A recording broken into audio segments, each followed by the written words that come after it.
Ya, berjumpa lagi dengan saya Master Santo dari LPK Santo Komputer. Salam sehat, semangat, dan bahagia.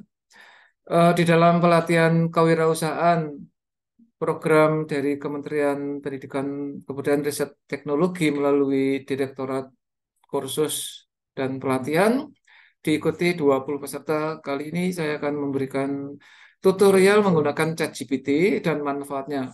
Seperti apa? Mari kita ikuti tayangannya yang sebagai berikut ini. Nah, ini saya itu ya tadi ya. Tadi kan dikatakan untuk kewirausahaan itu, saya tanya ini. Ini tadi kan ada identifikasi peluang usaha di bidang jaringan komputer dan sistem administrasi. Ya, ini kita bisa tanya ke dia. Kita bisa tanya gini, berikan saya langkah-langkah ya, langkah untuk gitu ya. Untuk ini identifikasi boleh ditambahi kata mengidentifikasi itu. Kayak oke gitu. Dia langsung jawabnya langsung tes gitu. Nah ini langsung kasih. Ada berapa poin ini? Oh banyak ini ada 12. Ya. Jadi untuk mengidentifikasi peluang usaha, kita yang pertama tuh harus memahami kebutuhan pasar. Jadi ini lebih ke penandasan apa yang sudah saya sampaikan tadi, yaitu ada warung makan atau kafe yang selama ini free wifi-nya itu setengah hati. Ya, seperti contohnya kalau Anda datang ke kafe-kafe di Magelang dan sekitarnya, itu kan kecepatannya nggak maksimal itu. Dan itu sangat mengecewakan. Sudah, kalau nggak beli nggak enak, kalau beli yang lain nggak beli pun bisa mengakses. Nah ini tadi saya sudah katakan. Nah ini trennya apa? Yang terkini itu apa?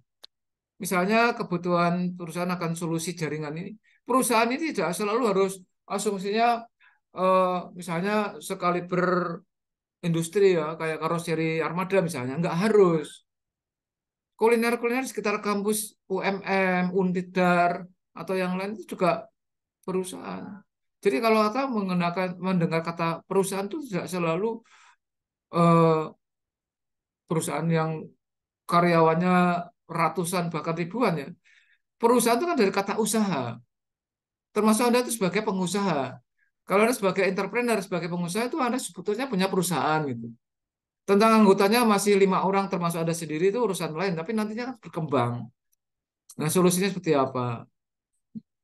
Terus menganalisa pasar. Nih, sejauh mana UMKM misalnya membutuhkan layanan. Itu perlu wawancara, perlu dekati ini. Kemudian setelah kita memahami, paham, harus paham. Ada paham, tingkatkan.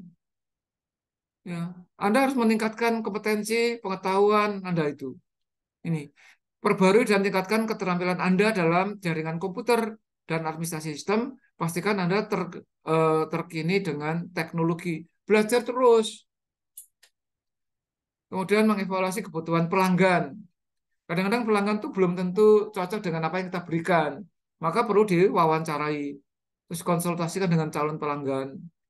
Bisa rundingan, negosiasi untuk memahami kebutuhan mereka. Ya ini. Terus persaingan.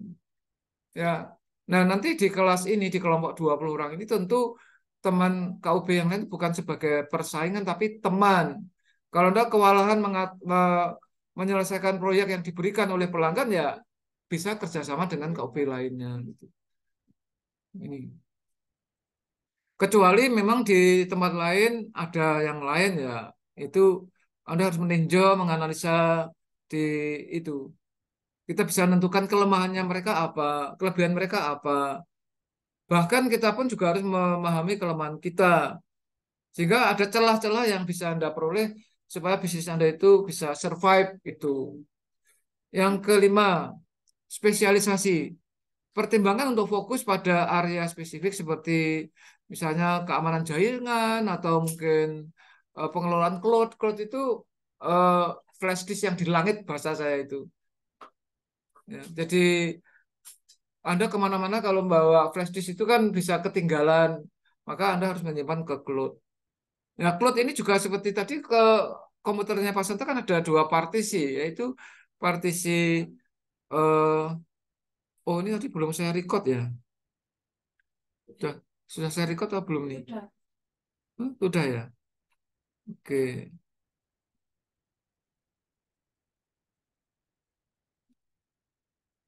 Oh ya. Jadi eh, sampai spesialisasi. Jadi Anda harus punya suatu harus fokus ya. Misalnya memang sekarang ini kan belum mulai sehingga nggak mungkin langsung spesialisasi belum tentu.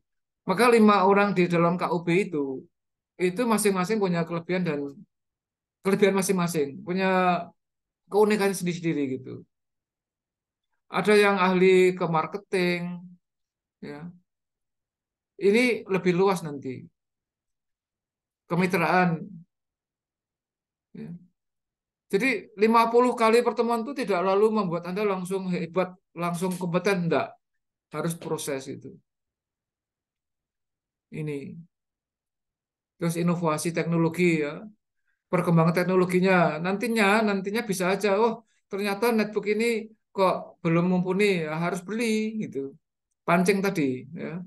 Ada pancing, ada kailnya, Anda tinggal ada umpannya, Anda tinggal mengarahkan ke jadi pangsa pasar itu atau calon-calon customer Anda itu adalah kalau ibaratnya orang memancing itu ikan-ikannya gitu.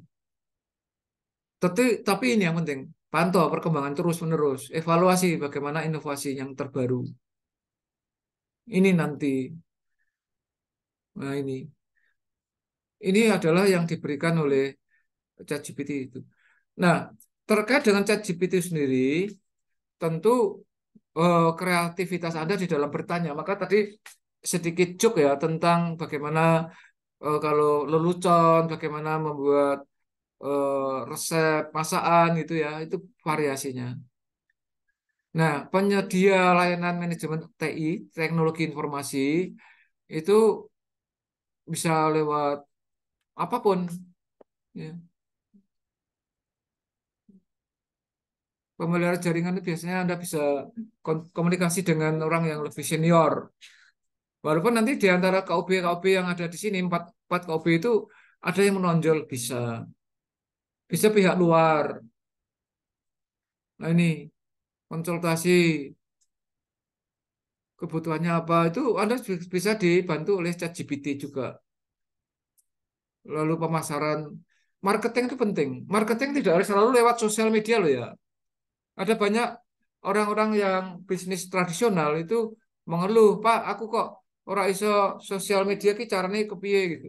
Padahal tidak serta-merta sosial media itu eh, nomor satu. Harus di-combine ya, harus dibantu antara yang tradisional dengan yang sosial media. Strategi ini loh penting. Ini strategi. Media sosial, web. Dia menyebutnya di sini kan media sosial. Oh ya, sebentar. Ini juga suatu, saya pikir kalau Anda, ini hukumnya sunnah kalau ini.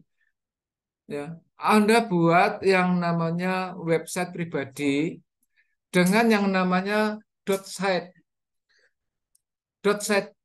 Jadi biasanya kan .com, .org, .id gitu ya. Anda buat .sit,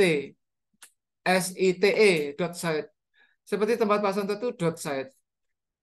Itu ada di PowerPoint nanti ya. Bentar. Ikut pelatihan. Ini itu informasi yang ada di BLK itu juga banyak membantu. Walaupun Anda berangkatnya dari jaringan komputer, tapi bisa belajar yang lain. Karena apa? Karena tujuannya Anda membentuk suatu komunitas sebetulnya. Ya. Nah, lalu evaluasi keuangan tadi sudah ya. Biaya operasional, harga yang kompetitif ini. Nah, maka melalui kombinasi dari langkah-langkah tersebut ya, kita itu dapat mengidentifikasi peluang bisnis yang sesuai dengan keahlian dan minat kita masing-masing. Ya, saya kira itu. Kemudian silahkan kasih komentar coba. Ada komentar atau pertanyaan mungkin?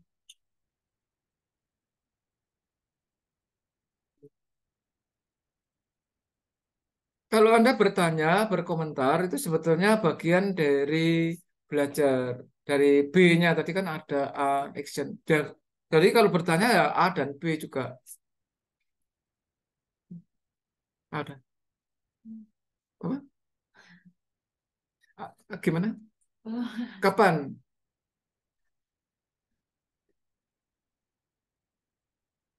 Kalau belum kan kapan?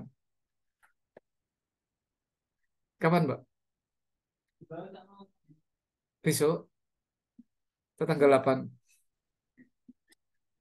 Ya, oke, demikian sementara yang bisa saya sampaikan pada kesempatan kali ini. Semoga apa yang saya berikan menginspirasi. Kalau Anda terinspirasi, Anda pasti termotivasi. Termotivasi. Jadi dari inspirasi Anda termotivasi, akhirnya Anda akan menjadi tergerak untuk aksi agar Anda menjadi kompeten. Ya, jadilah kompeten karena hanya orang-orang yang kompetenlah yang tetap eksis di dalam situasi dan kondisi apapun. Salam saya Master Santo dari LPK Santo Komputer. Tetaplah sehat, semangat, dan bahagia. Sampai jumpa.